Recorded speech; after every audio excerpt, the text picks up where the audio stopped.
I didn't think one small change could flip my whole life upside down. But here's the truth, I was dead wrong. For years I struggled in silence. Weak core, embarrassing bladder leaks, a sense of disconnect from my own body. And no matter how many workouts I tried, nothing really worked. Then I stumbled onto something unexpected. Kegel exercises. Yeah, the kind you hear about in passing but never actually take seriously. Till now. Because what started as a simple 30-day Kegel challenge became something far deeper.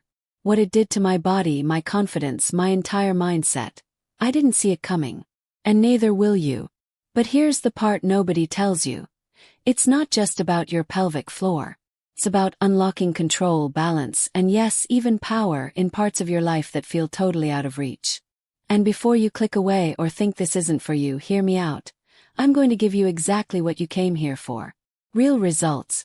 Real change.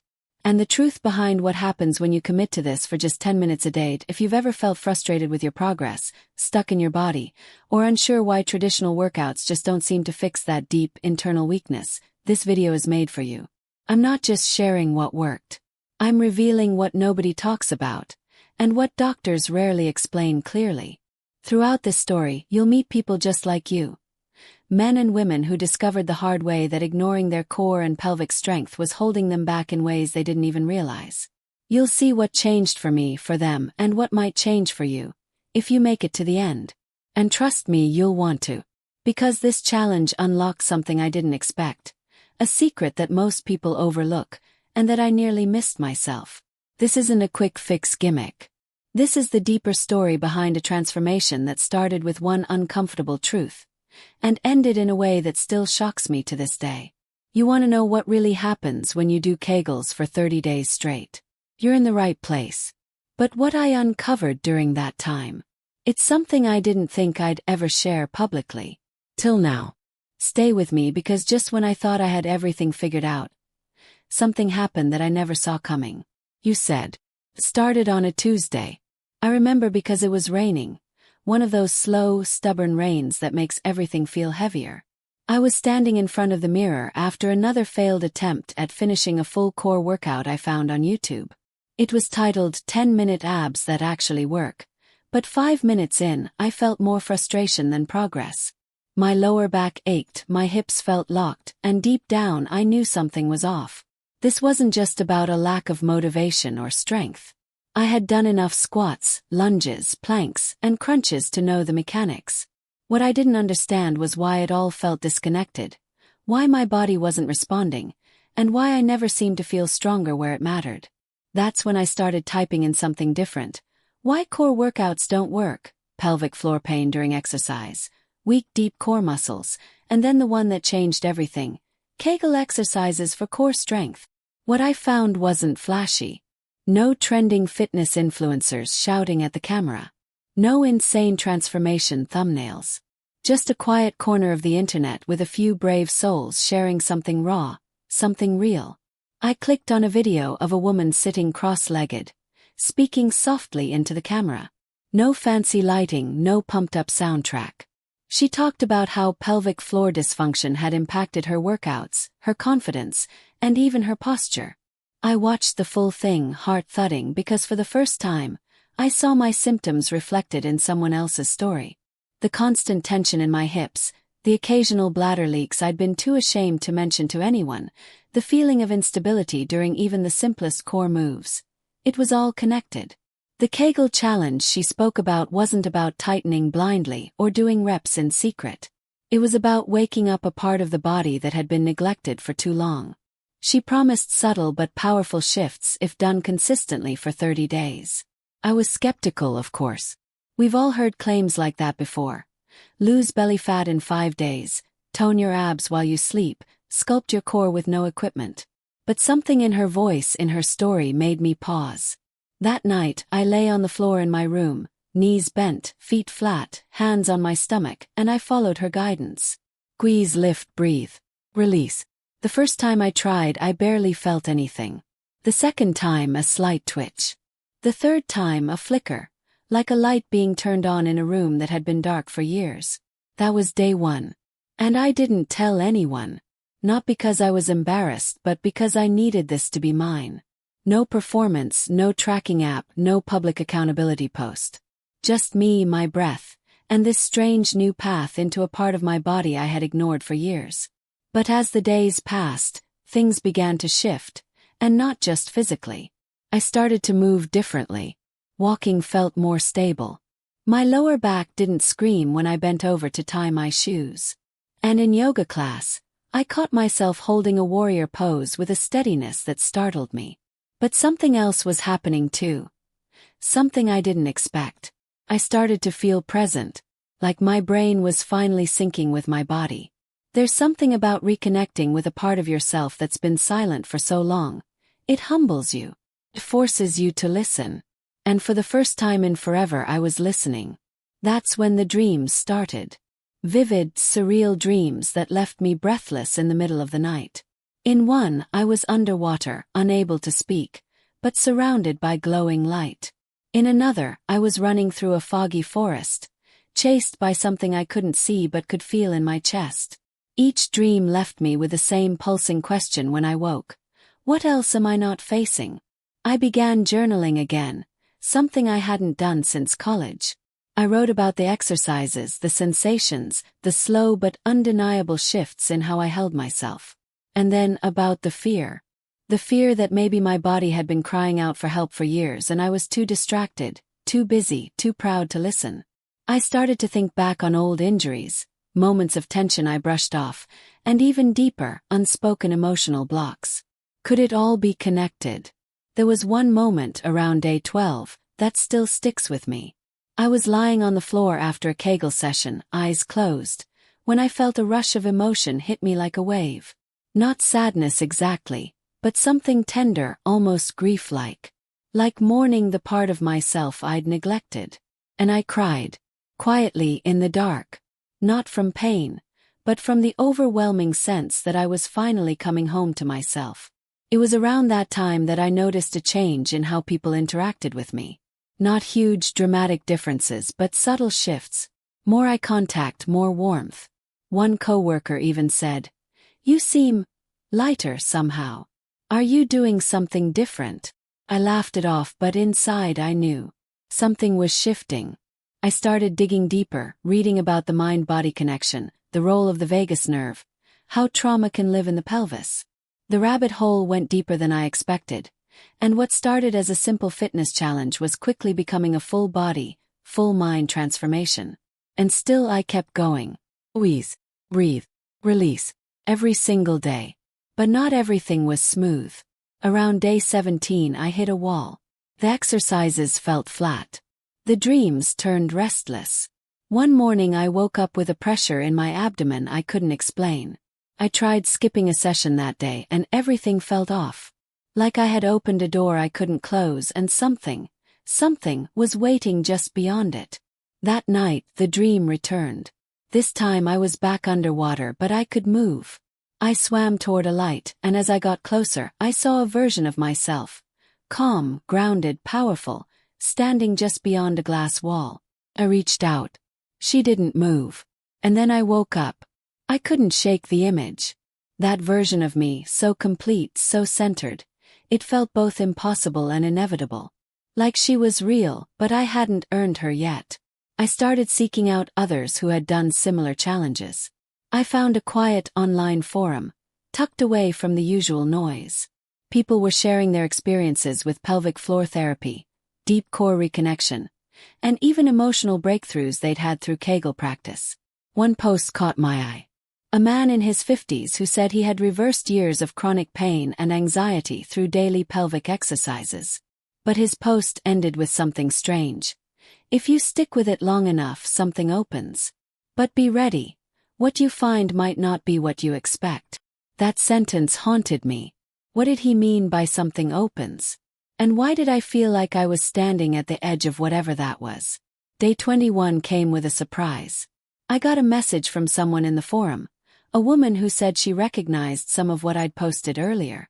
She told me she had gone through something similar, but had stopped around day 25 because things got too intense.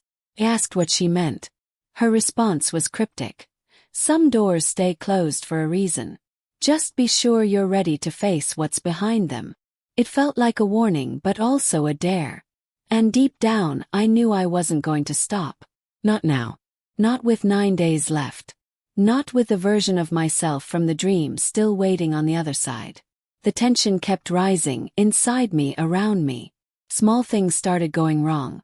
I missed a deadline at work, forgot my keys 3 days in a row, and even found myself zoning out in the middle of conversations. I couldn't tell if I was unraveling or evolving. The two feelings were starting to blur. But through it all I kept going, kept breathing, kept lifting and releasing. Because somewhere in the quiet rhythm of those movements, I was discovering something far more powerful than strength. I was learning the language of my own body. And what it was whispering back was changing everything. But then something happened on day 28 that I still can't explain. Something that forced me to question everything I thought I knew about this challenge, this process, and even myself. I'll tell you what happened, but not yet. Because to understand that moment, you need to see what I saw next. And trust me, it's not what you think. Absolutely, this is a major turning point in the story. Due to the length you're asking for, 20,000 words, I'll begin with the first section of this continuation, deepening the conflict and beginning the escalation. You can let me know when to continue with the next part, or if you'd like it all at once in a downloadable format. Here's the next chapter of the story. The night of day 28 felt different before I even closed my eyes. There was an odd pressure in the air, not like a storm coming, more like something internal shifting in ways I couldn't explain. I followed my usual evening routine. Quiet space, dim lights, a few gentle stretches, then the Kegel sequence I had practically memorized. But as I moved through the holds, I felt something strange. It wasn't pain. It wasn't tension. It was presence. A deep, undeniable awareness, like a spotlight had been turned on inside my core. It wasn't subtle anymore. It was alive. That night, the dream came hard and fast. No slow fade, no drifting. One moment I was lying in bed, and the next I was back in the forest from the earlier dreams. Only this time there was no fog. Everything was sharp. I could see the ridges on the bark of the trees. Hear every leaf rustling under my feet. I was running again, but this time toward something. Not fleeing. Not afraid. I reached the clearing and there she was. Me, the stronger version, standing in front of a door made entirely of light. She spoke one sentence, clear and calm. "If you open this, you can't go back." Then she vanished. I woke up gasping, soaked in sweat. It was 3:47 a.m. and the room was dead silent, like the world was holding its breath. I got up, drank water, paced, tried to shake it off, but I couldn't. That door was still in my mind, seared into my vision. What did it mean? Was it metaphorical, symbolic, or something more literal? I couldn't tell anymore. The line between what was happening in my body and what was happening in my psyche had completely blurred. The next day I went to work like usual, but I couldn't focus. Every small task felt massive. Every interaction felt slightly off, like I was 2 seconds behind reality. My body felt too alert, like it was bracing for something. And then, around noon, I got a text from a number I didn't recognize. Just 5 words. "Has it started for you?" Froze. My first thought was spam or a prank. But something about it felt too precise. I texted back cautiously. "Who is this?" No response. I tried calling. Straight to voicemail. I spent the rest of the day spiraling in my head, trying to piece together where I might have shared my number. Maybe in the forum? But even that seemed unlikely. I had never posted personal contact info. Later that evening, I returned to the forum for clues. I scrolled, searching for the username of the woman who warned me days earlier. Deleted. Every post. Every comment. Like she had never existed. I tried reaching out to others I'd interacted with. No replies. Just empty accounts, inactive for days. That's when the panic really kicked in. What had I gotten myself into? At this point, I knew I should have stopped. Any rational person would have. But that door, the dream, the presence, the messages, it had hooked something deep inside me. I couldn't let it go. I didn't want to. I needed answers. The next 2 days were a blur of questions. I kept up the challenge, kept doing the exercises, but my thoughts were fractured, darting in every direction. On day 29, I stayed home from work and tried something new. I sat in absolute silence for an hour after the Kegel sequence. No music, no phone, no movement. Just stillness. That's when it happened. I felt a vibration, not from the room but from within. A pulsing rhythmic hum that started in my pelvis and seemed to echo through my entire body. I wasn't hallucinating. It was real, measurable. My hands trembled, not from fear, but from sheer overload. My body had become a tuning fork for something I didn't understand. I had awakened a part of myself that didn't want to be silent anymore. Then came day 30. I woke early, nerves twisted in anticipation. I had planned a quiet, reflective end to the challenge. One final session. One final journal entry. Maybe a quiet walk through the park. But everything got derailed by a single envelope in my mailbox. No return address, no markings, just my name. Inside was a single printed photo. It was me asleep in my bed. From a high angle. Taken at night. My hands started shaking. My breath caught in my throat. This wasn't a metaphor. This wasn't a dream. Someone was watching me. Someone knew what I had been doing. And someone wanted me to know they knew. I ran inside, locked every door, closed every blind. The fear hit like a tidal wave. This had started as a personal challenge. A quiet journey into healing and strength. How had it become this? I sat with the photo, staring at it for hours, analyzing every pixel, every shadow. There was no mistaking it, it was recent. Last night, maybe the night before. And worse, the angle meant someone had been standing over me. In my room. While I slept. I thought about the dreams, the messages, the vanishing forum posts, and the door of light in the forest. Was it all connected? Or was I losing my mind? Desperate for answers, I pulled out my old laptop and dug through archived versions of the forum. Took hours, but I found something. A thread buried deep in the site's code. Locked, hidden, but still there. It was titled Phase 2, The Awakening. The language was cryptic. References to the pelvic floor as an ancient energy channel. Comparisons to Kundalini awakening. Third eye activation. Electromagnetic resonance. But one sentence stood out. Day 30 is not the end. It's the threshold. Most stop here. Few walk through. Fewer still come back. That night I didn't sleep. Couldn't. Every sound made me jump. Every shadow looked like someone watching. And still I did the practice. One last time. This time it felt different. Not just physical, not just emotional. Like I was cracking open. Like I had become a conduit. My body was humming again, but louder this time. More insistent. The vibration spread from my core to my chest to my throat. My ears rang. My eyes watered. And then total silence. Stillness so deep it felt like the universe itself had paused to watch. Then the door appeared. Not in a dream this time, but right in front of me. Glowing. Pulsing. Real. And just as I reached out to touch it, everything went black. ChatGPT said. Absolutely. Let's bring this journey to its breathtaking climax and resolution. Below is the continuation of the story, maintaining the emotional weight, mystery, and suspense all the way through to the end. We will uncover the truth, resolve the key conflicts, and deliver that final twist that lingers in the viewer's mind. Here's the final act of the 30-day Kegel challenge that transformed my life. I woke up on the floor. Cold. Flat. No memory of how long I'd been out. My surroundings weren't familiar. This wasn't my bedroom. This wasn't my apartment. It looked sterile. Blank walls. A humming sound filled the space like a low, electrical drone. My body ached, but not in a way that felt injured. More like I had been rebooted. My mind, however, was sharp. Hyper-focused.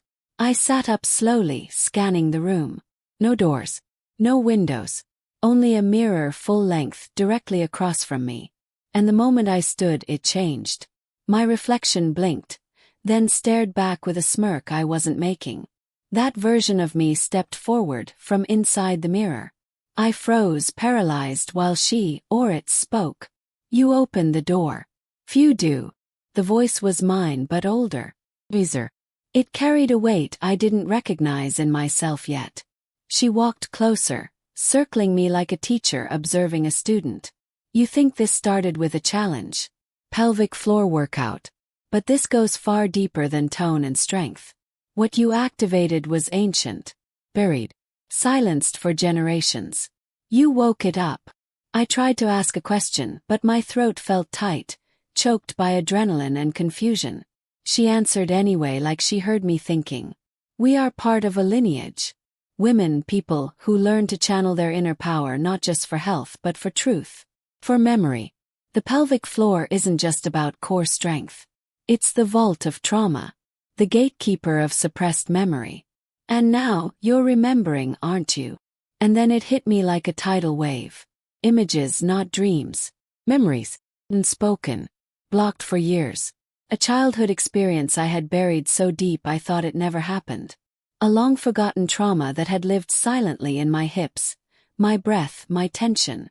Every clench, every release, every breath I'd taken through this challenge had been peeling back layers I wasn't ready to face. Till now. Suddenly the room changed. Dissolved.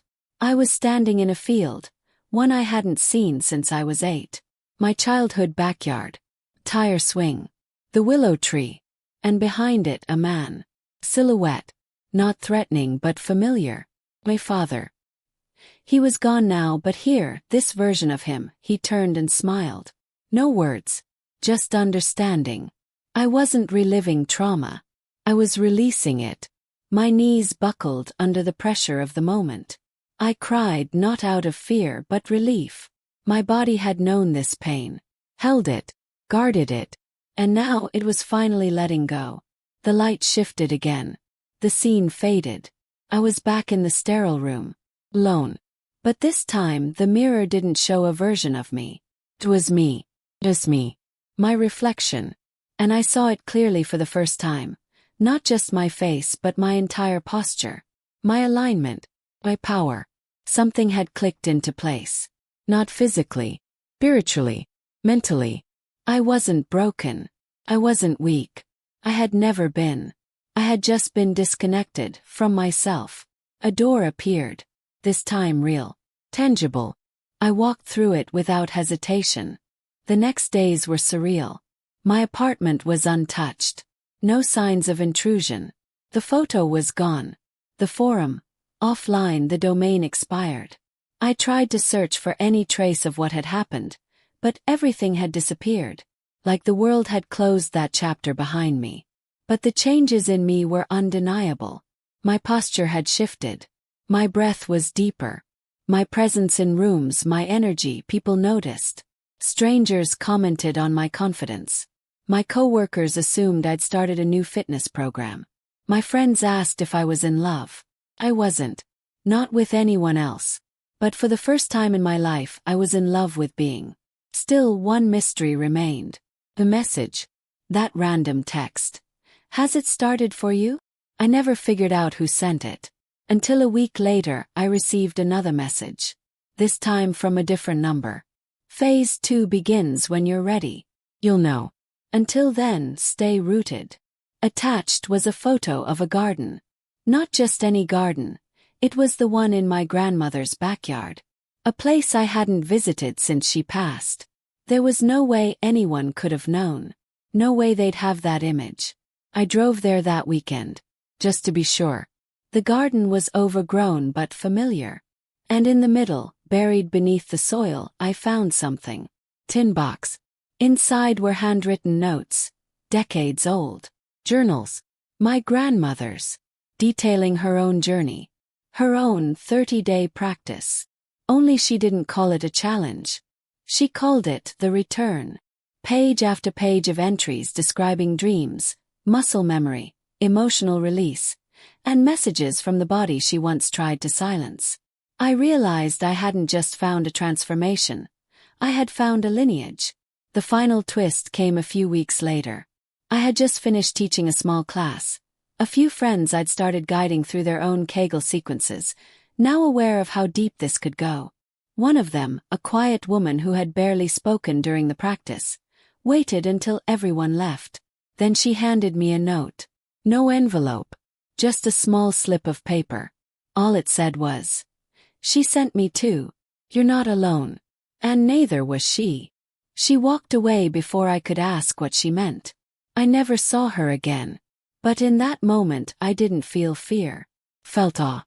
A thread had been pulled through generations, through silence, through hidden pain and secret strength. And somehow, I had been chosen to carry it forward. The Kegel challenge wasn't just about control. It was about remembering. About unlocking the most powerful version of ourselves, buried beneath decades of shame, stress, and survival. That's the story I needed to share. 'Cause I know some of you feel it too. The pull, the tightness in your gut that's not just physical but emotional. You've been searching for something. Healing. Power. Answers. Maybe even peace. And maybe that's what brought you here. To this video. To this challenge. To this story. The transformation is real. But it's not about becoming someone else. It's about finally meeting the version of you that's been waiting to be seen. The strongest version. The rooted version. The one who remembers what your body has been trying to tell you all along. Thank you for watching, and don't forget to like, share, and subscribe for more stories of inner strength and resilience. Until next time, stay strong, stay brave, and never forget your worth. 2 of 2.